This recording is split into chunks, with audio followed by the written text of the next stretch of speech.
We meet today at a transformational moment, a moment in history when our interconnected world presents us at once with great promise, but also great peril. Now, over the past 4 months, my administration has taken decisive steps to seize the promise and confront these perils. We're working to recover from a global recession while laying a new foundation for lasting prosperity. We're strengthening our armed forces as they fight 2 wars.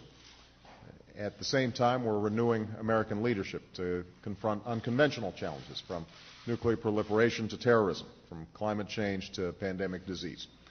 And we're bringing to government and to this White House unprecedented transparency and accountability and new ways for Americans to participate in their democracy.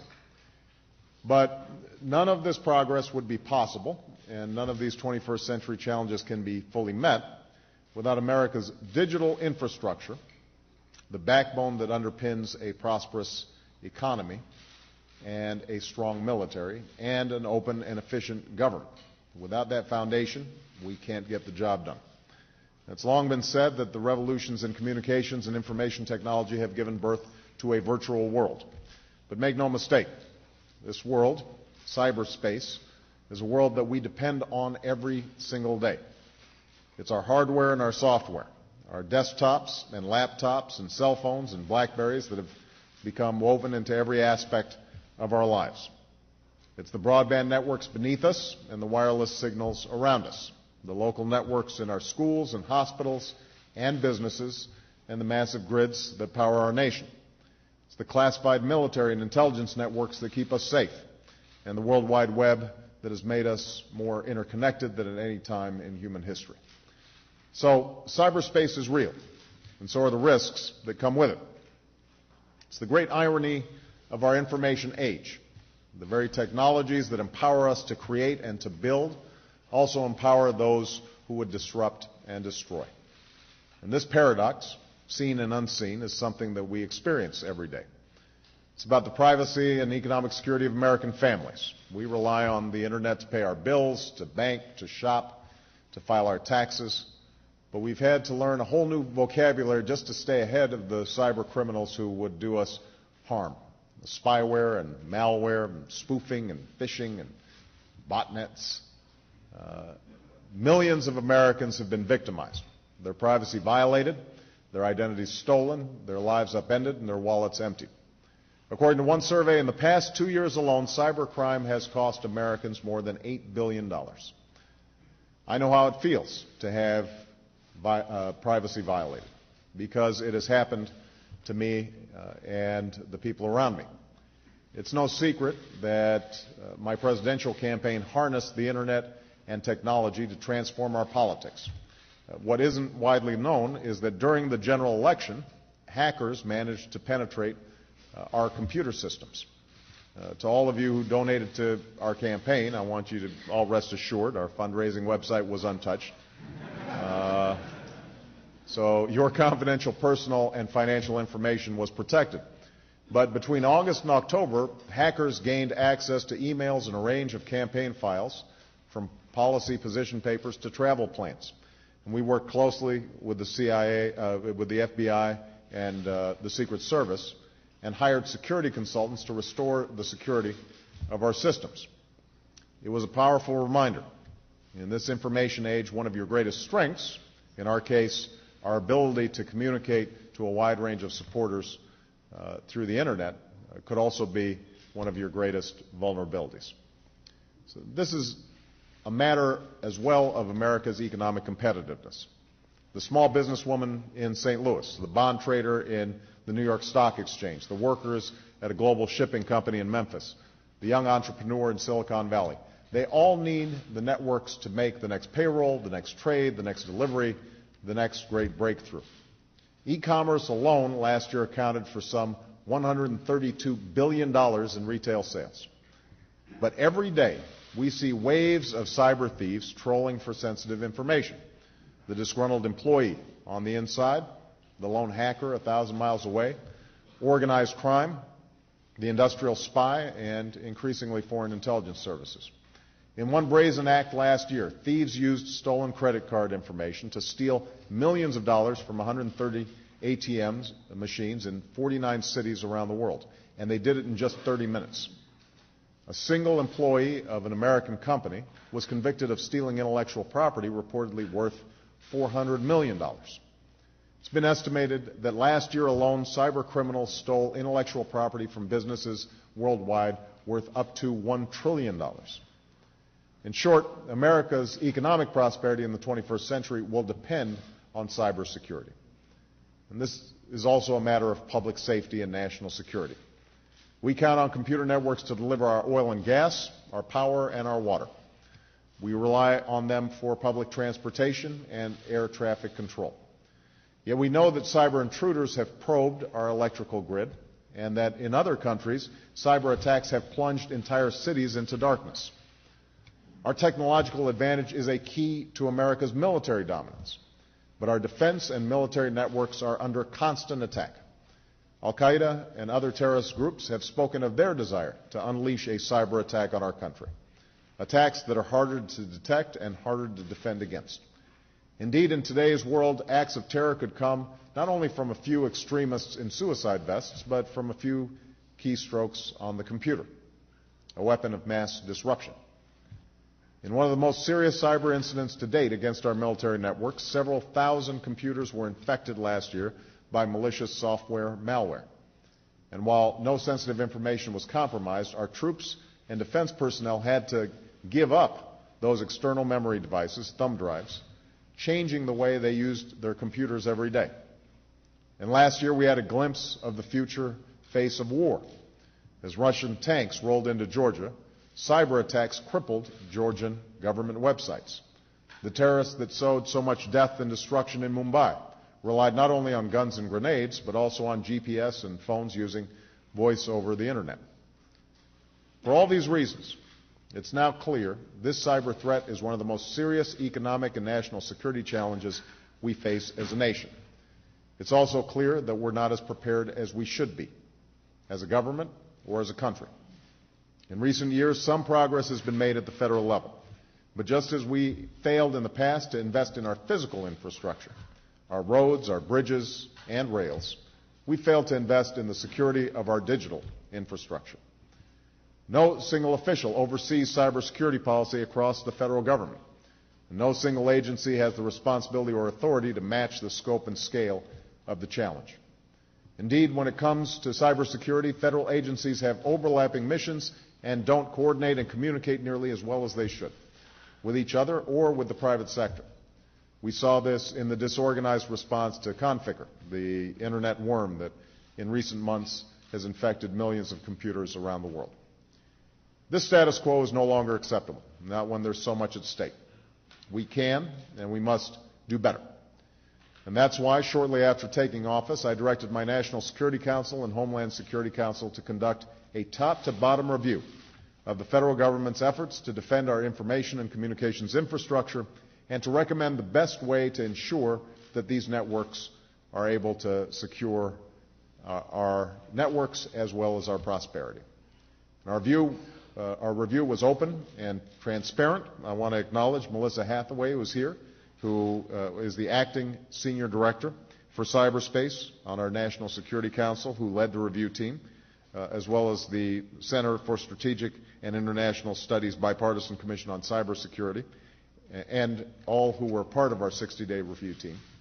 They listened to a wide variety of groups, many of which are represented here today, and I want to thank for their input. Industry and academia, civil liberties and privacy advocates. We listened to every level and branch of government, from local to state to federal, civilian, military, homeland, as well as intelligence, Congress, and international partners as well. I consulted with my national security teams, my homeland security teams, and my economic advisors. Today, I'm releasing a report on our review and can announce that my administration will pursue a new comprehensive approach to securing America's digital infrastructure. This new approach starts at the top with this commitment from me. From now on, our digital infrastructure, the networks and computers we depend on every day, will be treated as they should be, as a strategic national asset. Protecting this infrastructure will be a national security priority. We will ensure that these networks are secure, trustworthy, and resilient. We will deter, prevent, detect, and defend against attacks and recover quickly from any disruptions or damage. To give these efforts the high-level focus and attention they deserve, and as part of the new single national security staff announced this week, I'm creating a new office here at the White House that will be led by the cybersecurity coordinator. Because of the critical importance of this work, I will personally select this official. I'll depend on this official in all matters relating to cybersecurity, and this official will have my full support and regular access to me as we confront these challenges. Today, I want to focus on the important responsibilities this office will fulfill, orchestrating and integrating all cybersecurity policies for the government, working closely with the Office of Management and Budget to ensure agency budgets reflect those priorities, and in the event of major cyber incident or attack, coordinating our response.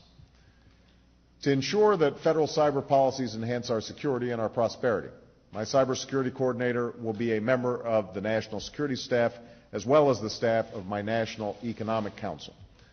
To ensure that policies keep faith with our fundamental values, this office will also include an official with a portfolio specifically dedicated to safeguarding the privacy and civil liberties of the American people. There's much work to be done, and the report we're releasing today outlines a range of actions that we will pursue in 5 key areas. First, working in partnership with the communities represented here today, we will develop a new comprehensive strategy to secure America's information and communications networks. To ensure a coordinated approach across government, my cybersecurity coordinator will work closely with my Chief Technology Officer, Anish Chopra, and my Chief Information Officer, Vivek Kundra. To ensure accountability in federal agencies, cybersecurity will be designated as one of my key management priorities. Clear milestones and performance metrics will measure progress. And as we develop our strategy, we will be open and transparent, which is why you'll find today's report and a wealth of related information on our website, www.whitehouse.gov. Second, we will work with all the key players, including state and local governments and the private sector, to ensure an organized and unified response to future cyber incidents. Given the enormous damage that can be caused by even a single cyber attack, ad hoc responses will not do. Nor is it sufficient to simply strengthen our defenses after incidents or attacks occur. Just as we do for natural disasters, we have to have plans and resources in place beforehand, sharing information, issuing warnings, and ensuring a coordinated response. Third, we will strengthen the public-private partnerships that are critical to this endeavor. The vast majority of our critical information infrastructure in the United States is owned and operated by the private sector. So let me be very clear. My administration will not dictate security standards for private companies. On the contrary, we will collaborate with industry to find technology solutions that ensure our security and promote prosperity. Fourth, we will continue to invest in the cutting-edge research and development necessary for the innovation and discovery we need to meet the digital challenges of our time. And that's why my administration is making major investments in our information infrastructure, laying broadband lines to every corner of America, building a smart electric grid to deliver energy more efficiently, pursuing a next generation of air traffic control systems, and moving to electronic health records with privacy protections to reduce costs and save lives. And finally, we will begin a national campaign to promote cybersecurity awareness and digital literacy from our boardrooms to our classrooms, and to build a digital workforce for the 21st century. And that's why we're making a new commitment to education in math and science, and historic investments in science and research and development. Because it's not enough for our children and students to master today's technologies, social networking and emailing and texting and blogging. We need them to pioneer the technologies that will allow us to work effectively through these new media and allow us to prosper in the future. So these are the things we will do. Let me also be clear about what we will not do. Our pursuit of cybersecurity will not include, I repeat, will not include monitoring private sector networks or internet traffic. We will preserve and protect the personal privacy and civil liberties that we cherish as Americans. Indeed, I remain firmly committed to net neutrality so we can keep the Internet as it should be, open and free. The task I have described will not be easy. Some 1.5 billion people around the world are already online, and more are logging on every day. Groups and governments are sharpening their cyber capabilities. Protecting our prosperity and security in this globalized world is going to be a long, difficult struggle, demanding patience and persistence over many years. But we need to remember, we're only at the beginning. The epics of history are long. The agricultural revolution, the industrial revolution. By comparison, our information age is still in its infancy. We're only at Web 2.0. Now our virtual world is going viral, and we've only just begun to explore the next generation of technologies that will transform our lives in ways we can't even begin to imagine. So a new world awaits, a world of greater security and greater potential prosperity, if we reach for it, if we lead. So long as I'm President of the United States, we will do just that. And the United States, the nation that invented the Internet, that launched an information revolution, that transformed the world, will do what we did in the 20th century and lead once more in the 21st. Thank you very much, everybody. Thank you.